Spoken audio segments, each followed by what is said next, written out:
ॐ वक्रतुण्डमहाकाय सूर्यकोटिसमप्रभा निर्विघ्नं कुरु मे देव सर्वकार्येषु सर्वदा श्रीगणेशाय नमः। ॐ गणानान्त्वा गणपतिगुं हवामहे कविं कवीनामुपश्रवस्तमं ज्येष्ठराजं ब्रह्मणां ब्रह्मणस्पत आनशृण्वन्नोतिभिः सीदसादनम्। ॐ श्री बुद्धि सिद्धि शक्ति सहित श्री महागणाधिपते नमो नमः। ॐ उच्चिष्ट गणपते नमः। ॐ विजय गणपते नमः। ॐ राजगणपते नमो नमः। ॐ श्रीं ह्रीं श्रीं कमले कमलाले प्रसीद प्रसीद। ओम श्रीं ह्रीं श्रीं श्री महालक्ष्मे नमः। सर्वमंगलमंगल्ये शिवे सर्वार्थसाधिके शरण्यत्र्यंबके गौरी नारायणी नमोस्तुते। ओम गुणातीतो अक्षरं ब्रह्म भगवान् पुरुषोत्तमः जनो जानन्दिदं सत्यं मुच्यते भवबन्धनात्। ओम भगवते श्री स्वामीनारायणाय नमः। ओम श्री लक्ष्मीनारायणाय नमः। ओम श्री नरनारायणाय नमः। ओम श्री कृष्णनारायणाय नमः। ओम श्री शिवनारायणाय नमः। ओम श्री बद्रीनारायणाय नमः।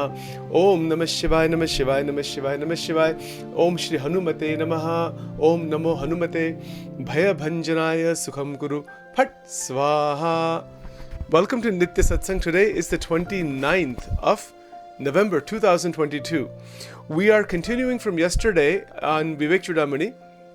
We are still examining, of course, verse number 65, which we will be doing for a while, specifically to really open up the internal meaning of this verse as much as possible, because there is so much we can say. So yesterday we started talking about Dhyan Yoga. See, the very first word of this verse is this Aptokitam, which means the teachings of the great sages, the paths shown. So what are those paths? We started talking about Bhakti Yoga to some extent some days back.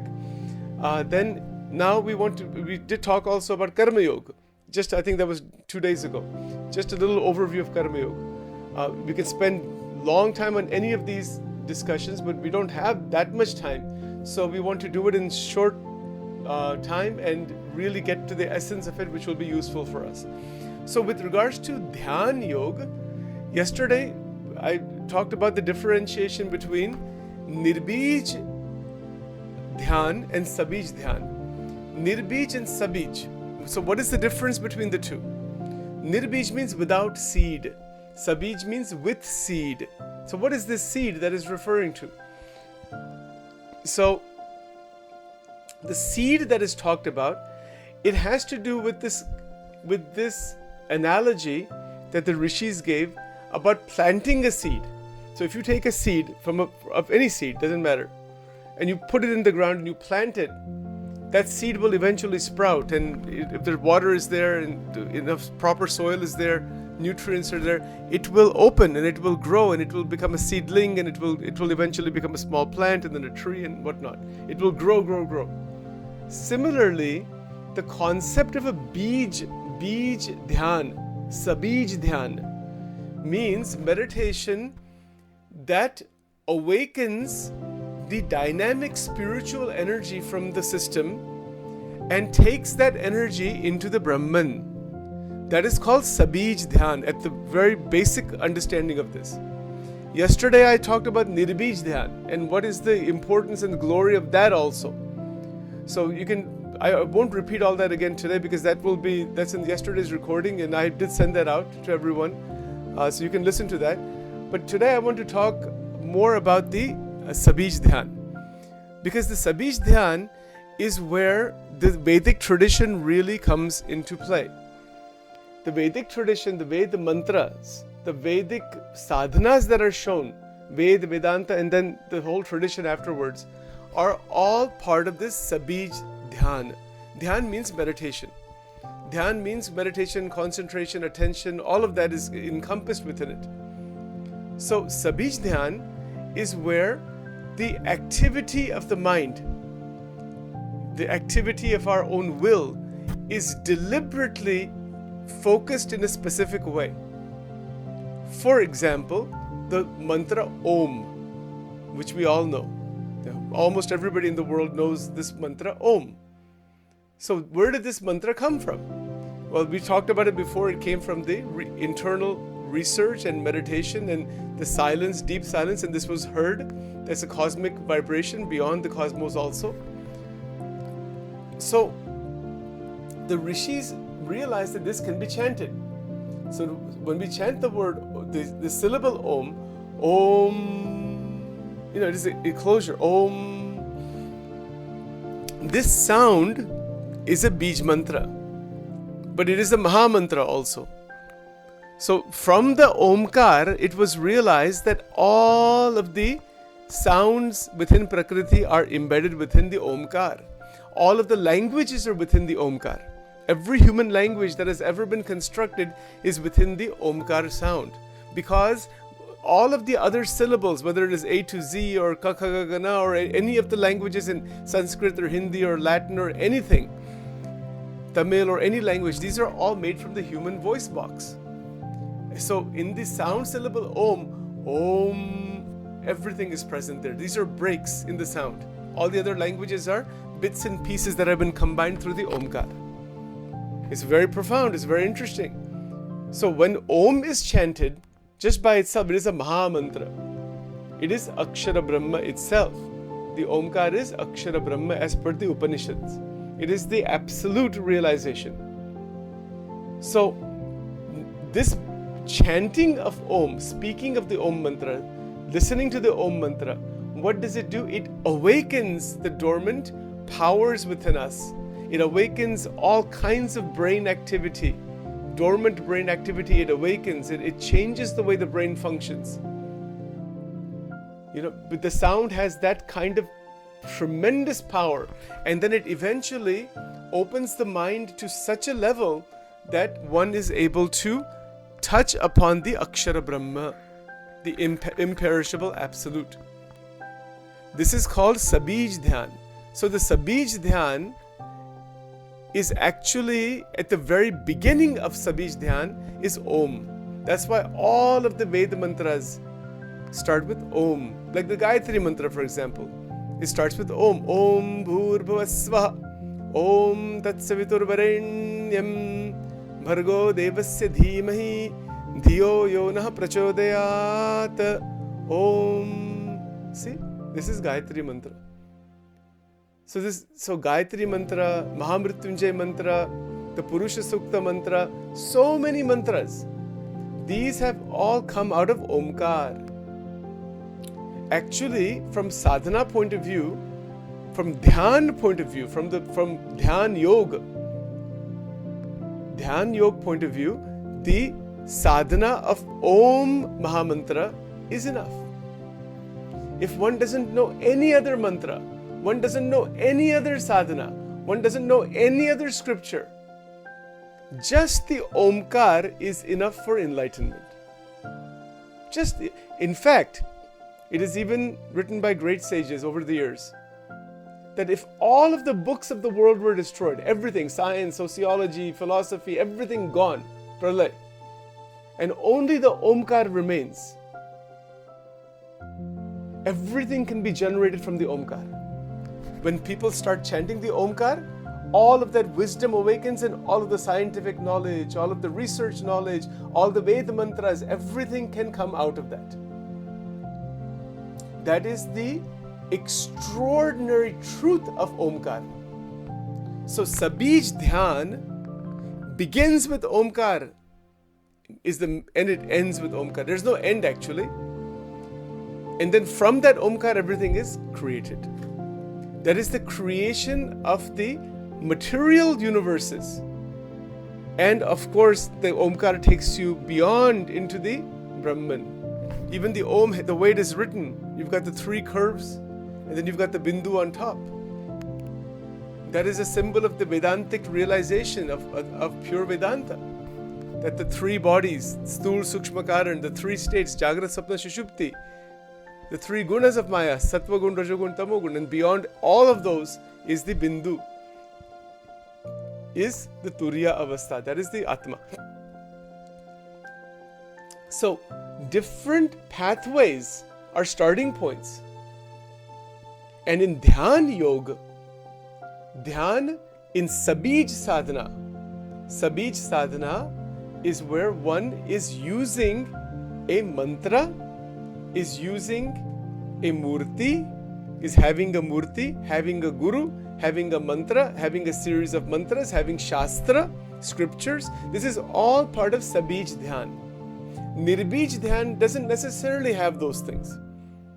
Nirbij Dhyan is where one is just in the vastness of reality, vastness of nature, without concentrating on anything, without using any deliberate sounds or anything like that. It is a path of awareness. It is the path that J. Krishnamurti has discussed, the pathless path, a whole different subject altogether, which in my life I have studied that also for almost 10 to 15 years.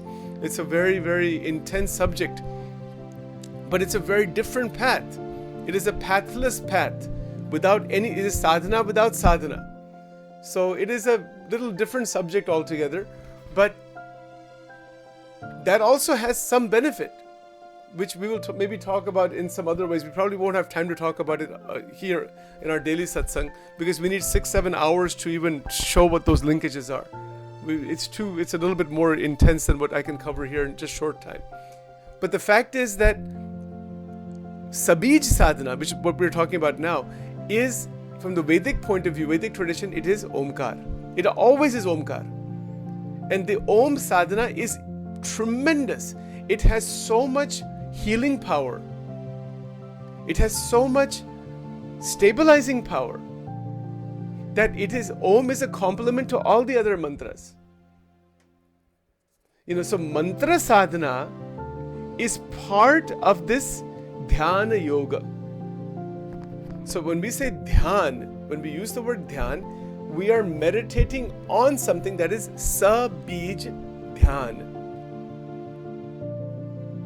Sabij Dhyan is very good because that is what will be useful more than the Nirbij Dhyan. Nirbij Dhyan is also okay up to some level. But Sabij Dhyan, it is going to awaken within us the doorway into original silence. So let's talk about this today because there are so many aspects of this. So in short time, I have to find a way to pull it together in understandable way.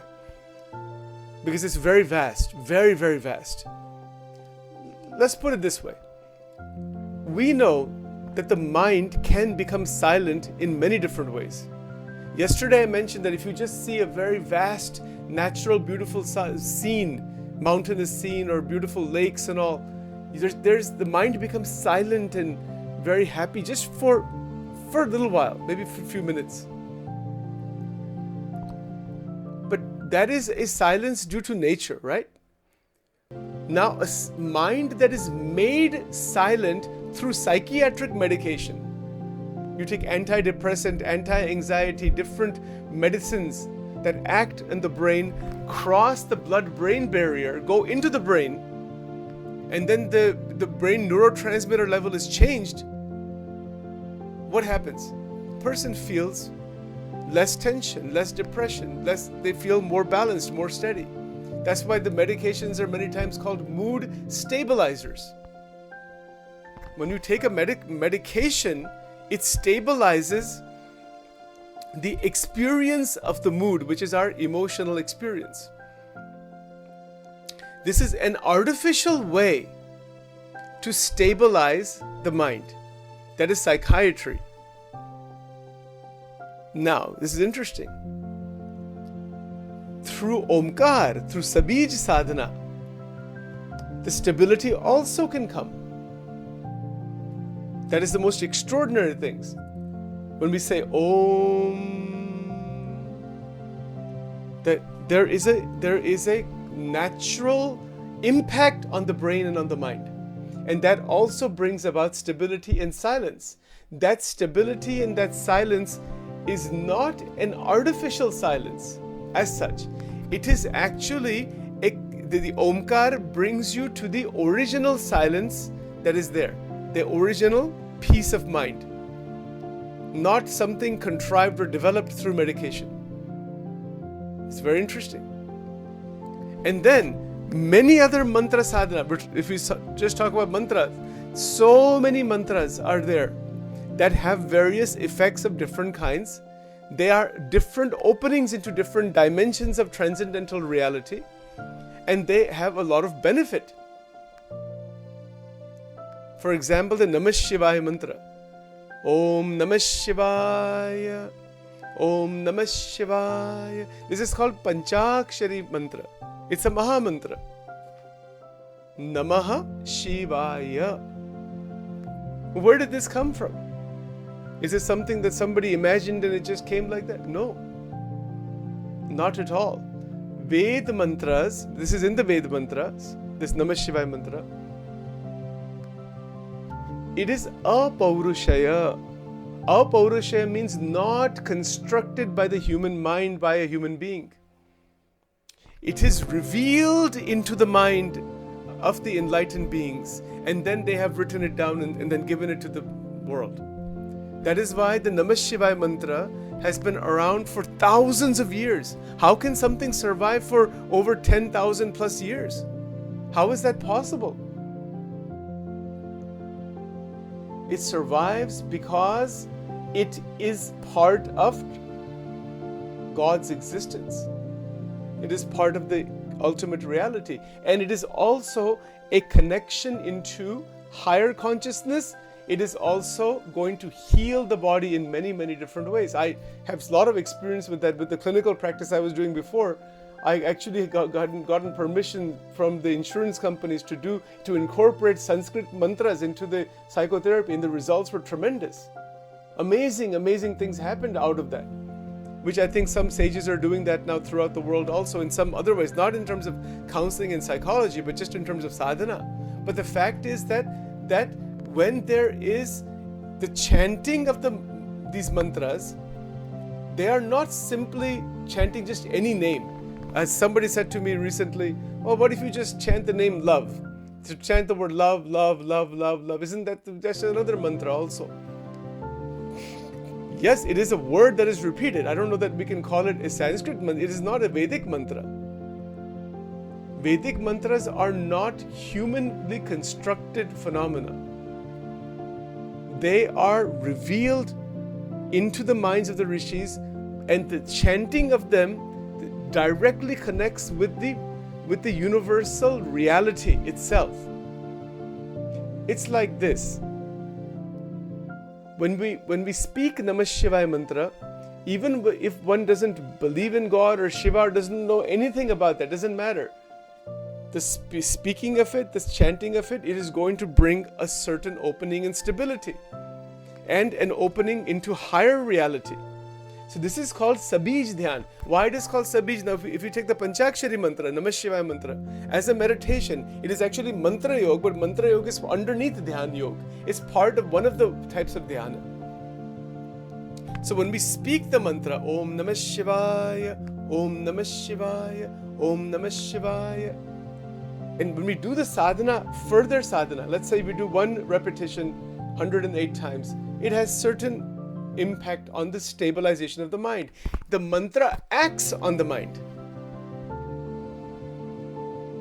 See, mantra acts on the mind. And by the way, there's mantra, yantra, tantra. These three words, what there, we'll talk about it later. How they are connected.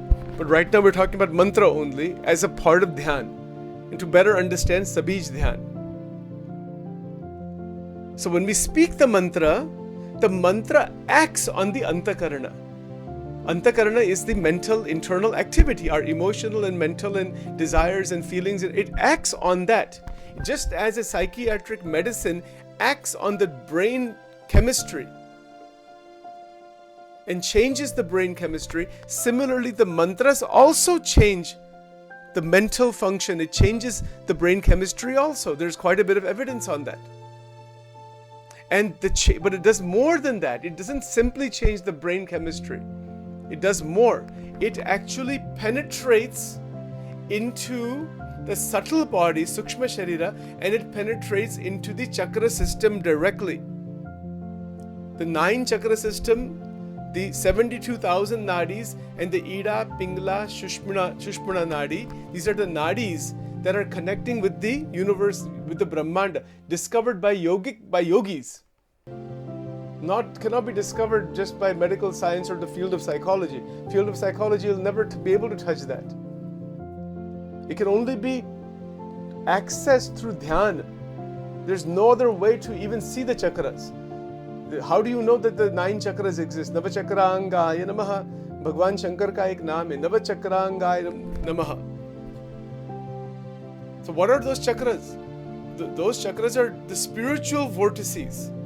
But they are a higher development. To open that dimension, it is always with us, but that we are not aware of that. So the mantra, Namah Shivaya mantra, is just by itself, even the Om mantra is by itself, it is enough to open all the 9 chakras. But it is a matter of sadhana. So when we do sadhana, it is going to impact, it is going to have healing power. Definitely. Healing, because there's so much damage that is created by the mind, by the fragmentation of energy. It has to come together. Think of it this way. When there are broken pieces of glass, let's say you have a glass jar and it breaks into 15 pieces. How do you bring it back together again? You have to put all the glass together and heat it up. You have to heat it up, and then all the glass gets into a mold of some sort. It will combine together again, and you can fashion it into whatever you want, right? Obviously, we have seen that on the shows and other places, how the glass is molded. Similarly, the broken energies in the antakarana, the broken energies, keep this in mind. Human beings have a tremendous amount of energy breakage. So that reconnection of all the broken energy is through mantra. Is one of the ways is through mantra. And Namah Shivaya mantra, Om mantra by itself is, like I said, more than enough. That it has everything. But it is a difficult sadhana at the higher levels, no doubt. So maybe because Om is nothing other than the Brahman only. So that is a much higher sadhana just by itself. But when we connect Om with other mantras like Om, Namah Shivaya, it is called a Panchakshari. The Om doesn't count in the 5 syllables. Om is just there, that is the absolute. So the Namah Shivaya mantra, what will it do? It will take broken pieces and pull it together. But the complement to Namah Shivaya mantra is the Navaran mantra. That is a Maha mantra, वो शक्ति का मंत्र है. Om Aim Rim Klim Chamundaye Viche Swaha. Right? This mantra. Om Aim Rim Klim Chamundaye Viche. Now what does this mantra do? Vast subject. But in a small way of putting it, it is going to heat up all those broken pieces and pull them all together. It is the energy, the heat that is required. Even if you put all the pieces of glass together, you need heat to melt them and gel them together. Similarly, within our lives, so much breakage is there in people's lives. I have seen that when I was doing my counseling practice, 500 people had come to my place over here. Nearly everyone had improved at great levels. Why? Because when you infuse mantra with traditional counseling or psychotherapy or whatever it might be, there is a great benefit in that. Anyway, that's a different subject. But the point is that the Navaran mantra, it is the heat. It is a heat generating mantra. It is a Shakti awakening mantra. And without Shakti, how can anybody meld and fuse the broken pieces? So Namah Shivaya mantra by itself can do it. It has energy in it. See the word Shiva. Shivaya. Om Namaha. Namaha means not me. That means it's giving everything to the Lord. Namaha means not me.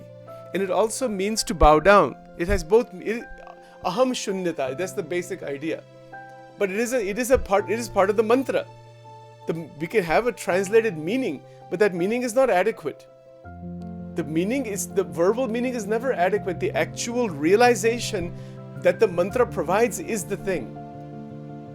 This is called Dhyan Yoga, and we're talking about Dhyan Yoga in relation to the very first word still of verse number 65. That's the link. So Namah Shivaya mantra, Namah Shivaya. See the E sound? Shivaya. There's a beautiful stotra written by Adi Jagat Guru Shankaracharya ji, the Panchakshari stotra, on each of these words, Namah Shivaya.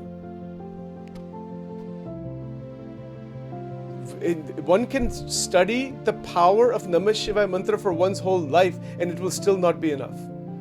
There are particular religious gurus and organizations today. For example, there is an organization called Siddha Yoga meditation based on the Muktanand Baba from Ganeshpuri in Maharashtra. And there's a whole lineage. And they have a whole Guru Parampara and they have ashrams all over the world. And they practice only this one mantra for hours at a time. Namah Shivaya, Namah Shivaya, Namah Shivaya, Namah Shivaya, Namah Shivaya. They'll sit in groups of people and by themselves and chant for hours and hours and hours. In Hawaii also there is a big ashram in Kauai, that was created by Shiva Subramaniam. He was an American sadhu. 116 years old, Maha Tejasvi, written these massive volumes on Bhagwan Shankar, and they have all mostly these Caucasian or these American sannyasis, some Indians, but his guru was from South India originally. Some very great lineages are there. What is the sadhana? Namah Shivaya. They have a Spatik Shivling over there, beautiful.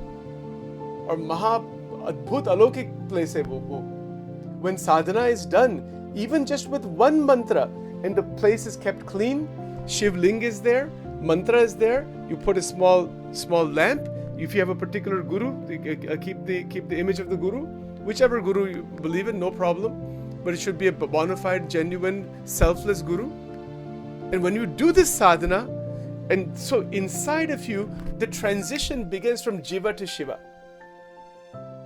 It is a transition from that Jiva that is mixed and fragmented and torn and all this mess that is there, and you move into the Shiva state. How wonderful, what a life that is. That is it is a transition from Shiva, from Jiva to Namah Shivaya, which is Bhakti, and from Namah Shivaya to Shivoham, which is Advait Vedanta. What an evolution this is. Extraordinary. So Namah Shivaya mantra.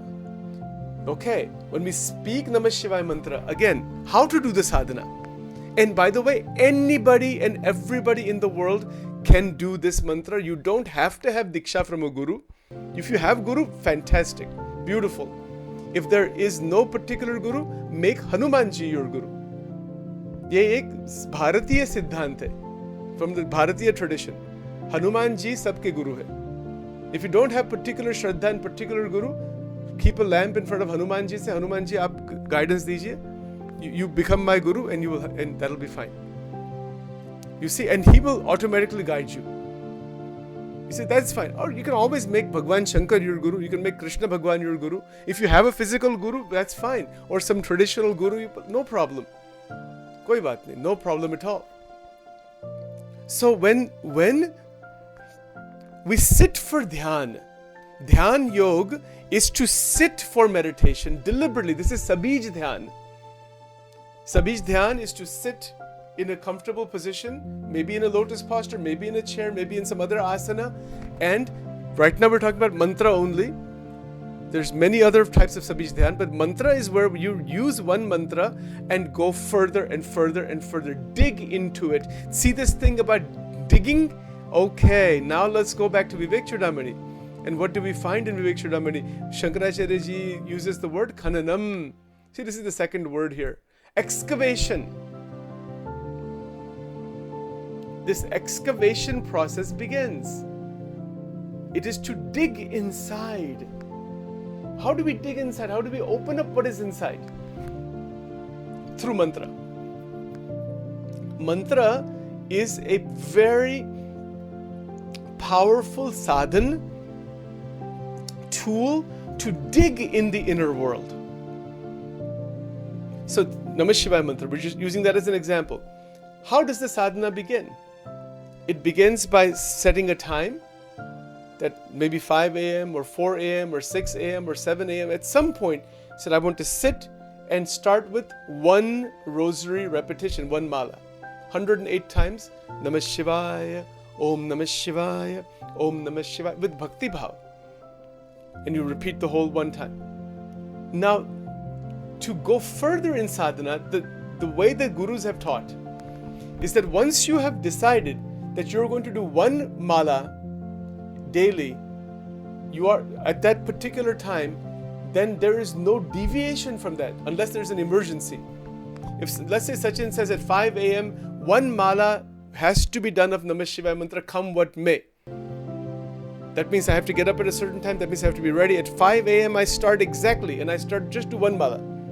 Even to maintain something like that for 1 week or 2 weeks may be difficult.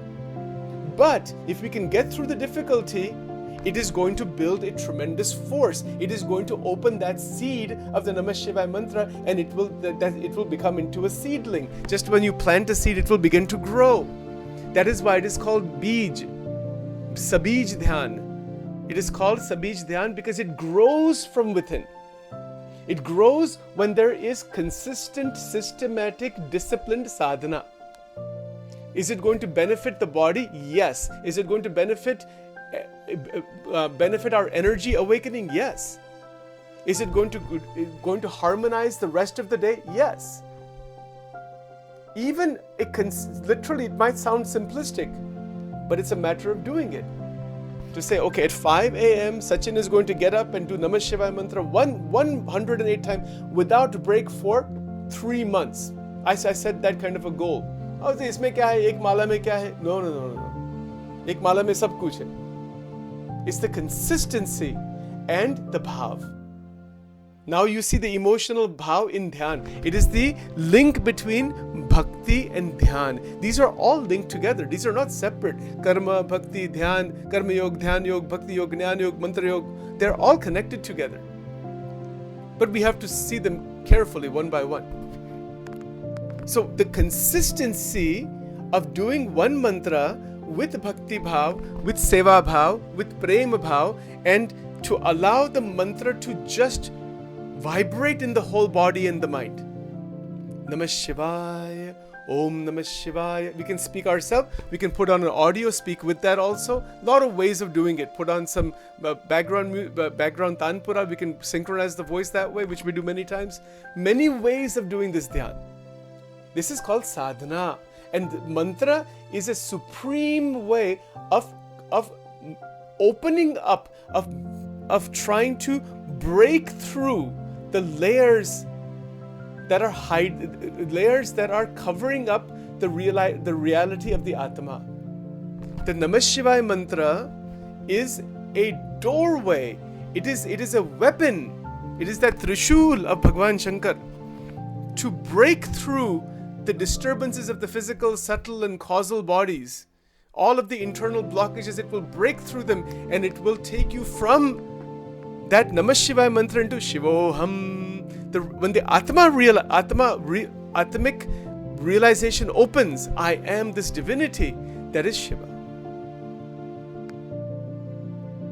That is the journey. It is a journey from this limited state into the infinite higher realization. So Namah Shivaya mantra, now let's say a person starts chanting it for 3 or 4 days at the same time. Does one mala. You know what happens? Within our system, within our mind, the desire comes, I want to do 2 repetitions now. Okay, then do 2. But don't go back to 1. The way the gurus have taught, if once you reach a little further development, if you start doing 2 rounds, then maintain 2 unless it is like an emergency situation. Don't back off from that. Even if you don't increase it, that's one thing. But don't back off from the point that you're in. If you say that you're going to do 3, then you be ready to do 3 every day, unless there is really some need to change it. It's the consistency that is of much more relevance rather than simply the quantity. Consistency is much more relevant. That at the same time, same day, same process, like in Swaminarayan Satsang, in Swaminarayan Sampradaya, almost all the devotees, I think all the devotees and the sadhus and all, they wake up like this, they wake up at a particular time, usually, Not everybody, but most people. And they have what's called Nitya Puja. They have a whole puja process that they go through. I also have that. I put that whole puja in the temple that I have in my garage. So I kind of do it in that way. But the point is that there is a consistency. When we build any consistent sadhana, puja sadhana, mantra sadhana, right now we're just talking about mantra. Once it is consistent for 1 week, 2 weeks, 3 weeks, just to do 2 malas, and then if I say, no, I want to do 3, so then I will go into 3. I set aside the proper time for that, but not to back down. The key here, if you want to continue the excavation, as Shankaracharya is saying, Khananam, don't back down. Have the courage to stay with it. Ask the blessings from the Lord to maintain your sadhana. And by doing that, the benefit is definitely going to come. Because see, our mind and our body, it tends to go back and revert back into dull state, into just doing nothing and oversleeping and overeating and over everything.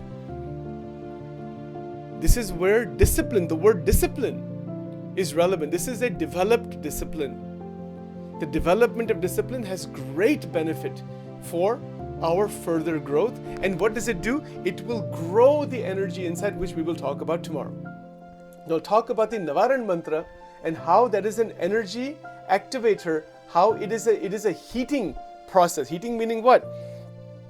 It awakens the intellectual power, Mahasaraswati. It awakens all kinds of Mahalakshmi power, the Lakshmi Tattva. It awakens the Kalika Tattva. It awakens all kinds of unending powers from the Brahmand within you. And it does so in a beautiful way in connection with the stabilizing mantra, Namah Shivaya mantra. Namah Shivaya mantra is also activating, but it is more stabilizing. And the Chamunda Devi mantra, the Bij mantras of the Chamunda Devi, these are going to open powers and energies within you that will allow the experience of this world, that will allow us to take our journey even further and further. There's a lot to be said about this, but this is all part of Mantra Yoga. You see, so what is the connection even between Omkar and all these other mantras? We will talk about that. This is a very extensive subject. Another one of these things that can go on for years to understand all this thing. And then what is the connection with the Kashmiri Shaivism, the Tantra Shastras that are there? Tantra means to weave together, not the wrong understanding of it. Then what are yantras also? What are they? There's so much to be said in all of these different types of sadhanas, right? So we'll talk about all that as we try to cover this verse. It looks like we're going to wind up spending quite a bit of time on this verse, but it's okay. We are interested in truth, in realization, rather than simply getting through the material. So thank you all very much. We'll do the Shama Prarthana right now, and then we will continue tomorrow. Tomorrow we are meeting at 7:30 in the morning. So please keep that in mind, because I have a program to conduct at 8:30. That's why we're meeting at 7:30 USA Eastern Standard Time in the morning. All right, so just note that. I'll send out a reminder as I usually do. And once again, many, many pranams and thanks to all of you for spending so much of your time in this. It is a blessing for me to try to pull all these ideas together. So thank you once again.